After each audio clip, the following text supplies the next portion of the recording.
倒闭了，一共赔了50多万。我们做餐饮10多年，没想到就要和大家说再见了。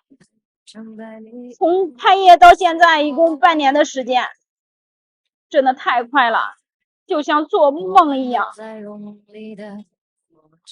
开这家干锅鸡店花光了我们所有的积蓄，今年的餐饮太难干了，但是呢我们又不甘心，我们想换一个产品再拼一次，想一想呢，然后再换一个产品的话又到投入好几万，心里呢真没有底儿，真的好纠结，太累了，还不如关了算了。倒闭了，1年100万，车没了，房也没了。我是鲍姐，开过火爆的海鲜酒楼，但现在我只是一个输光所有的创业老板。15年跟表姐开海鲜楼，19年扩张开新店，踩中风口的我，一度以为钱和能力都是自己的本事，结果疫情关停，海南食堂加盟菜坑，现实一巴掌把我扇醒，一步步的拖进负债的深渊。我以为凭10几年经验和人脉，拼了命就能翻身，可是今年这环境，店里连续几个月没生意，每天睁眼就是房租、人工、水电，压得我根本喘不过气来。中国线下零售与餐饮业正面临新一轮震荡。2024年，近300万家餐饮门店倒闭，创下历史新高。现在中国经济下滑，中产阶级资产缩水，公务员被降薪，失业率上升，民众普遍降低消费，导致餐饮业受到较大冲击。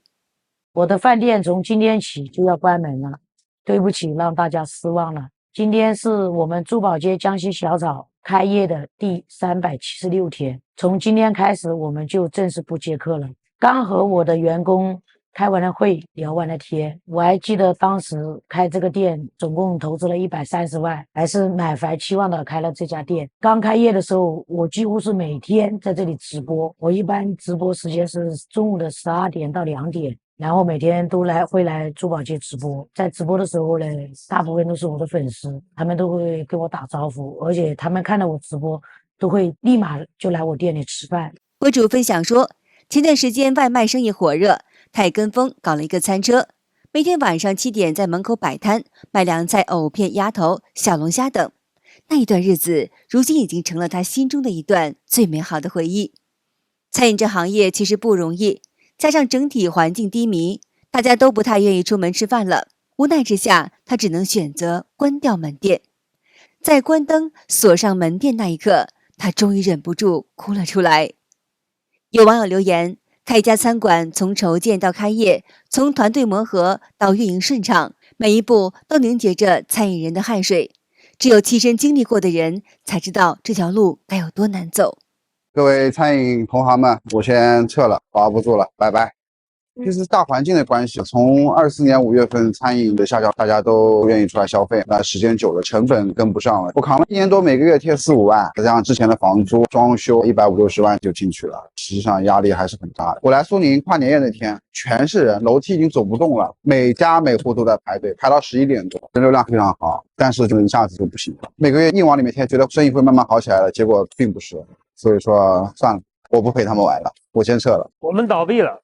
3个月，花光我半辈子的积蓄，我应该是全阳陵最能折腾的老板了。不是我不够努力，而是同行太卷了，把火锅卖的比麻辣烫还便宜。我又坚持用新鲜的食材，结果呢，把自己给卷没了。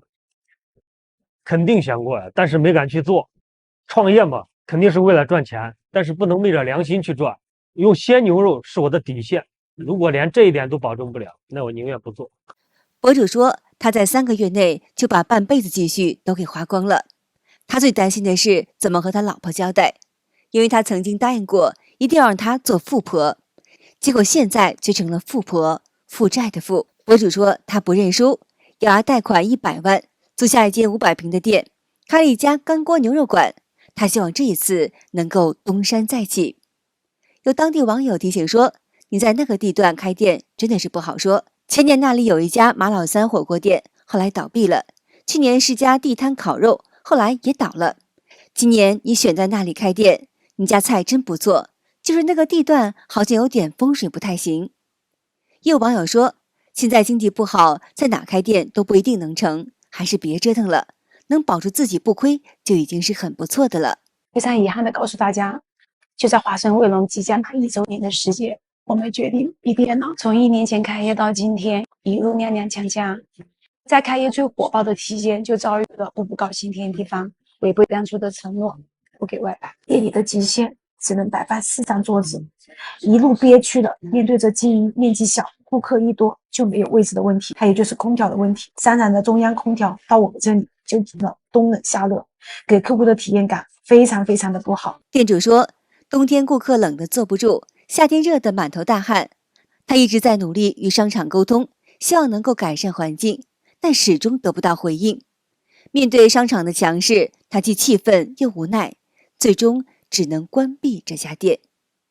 五里店荣景城小餐饮店的实体现状，这家店关了，这家关了，这家也关了，仁和蛙也关了，口水鸡也关了，这家也关了，感觉有一半餐饮店饿豁了。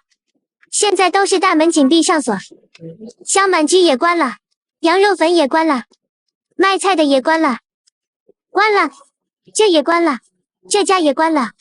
荣景城这条大街上，只有钱大妈客100年生意是最好的，其他店生意都不行。这家也关了，这家也关了。荣景城西米几样菜也关门了，店里都已经被搬完了。荣景城爆裂烧烤也关门了，这家店也关了，这家也关了。这家店从今天开始就正式关闭了，90万10个月，就只剩下这些桌椅板凳，还有后厨的一些厨房设施。前2天找回收的人问了一下，整体报价才给2万，真他妈舍不得。房租还剩2个月，空着也是空着。我想再尝试一次，但现在也有点懵，到底该往什么方向转呢？火锅、烧烤、鸡公煲、龙虾，大家有什么好的建议可以给我提一提？你便是来吃的吗？我也来，没了，退了吧。他们也是来吃的。我好像不干了，这上面写的暂停营业，因为柜子也空了，这边也空了，然后这还亮着，这都是灰。它应该好像是关一段时间了。上个月最后一周，全国32个品牌关闭至少33家门店，其中主要是餐饮店，包括肯德基、海底捞、汉堡王以及爱家牛排馆等。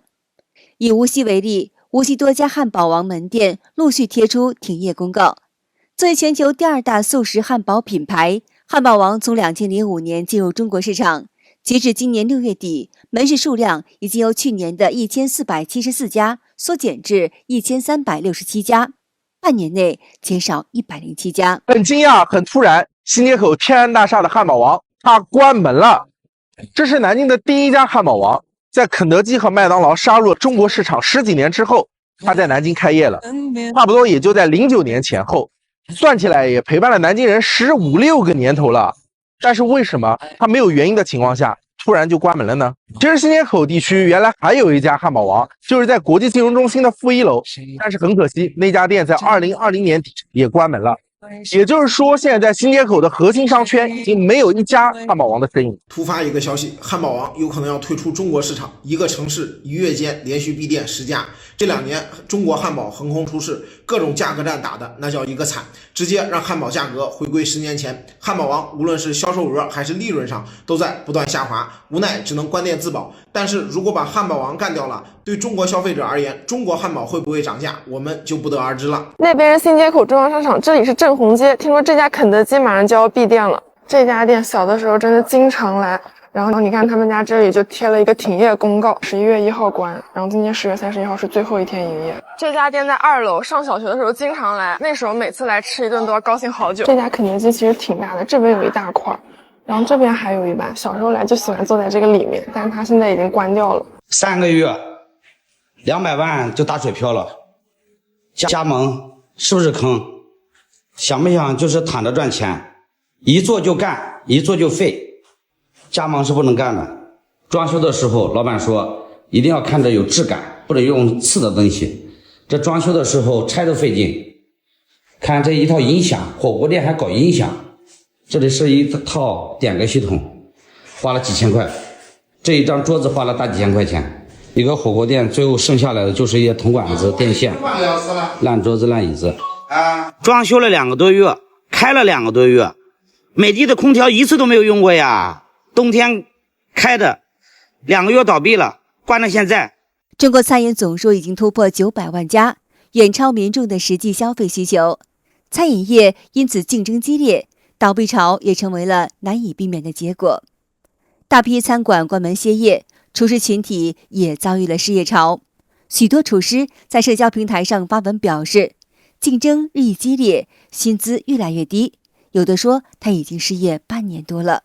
我是一个做了20几年的一个厨师，失业了一段时间，没想到失业以后出来找不到工作，有的就嫌我说的太丑，有的说我年纪太大。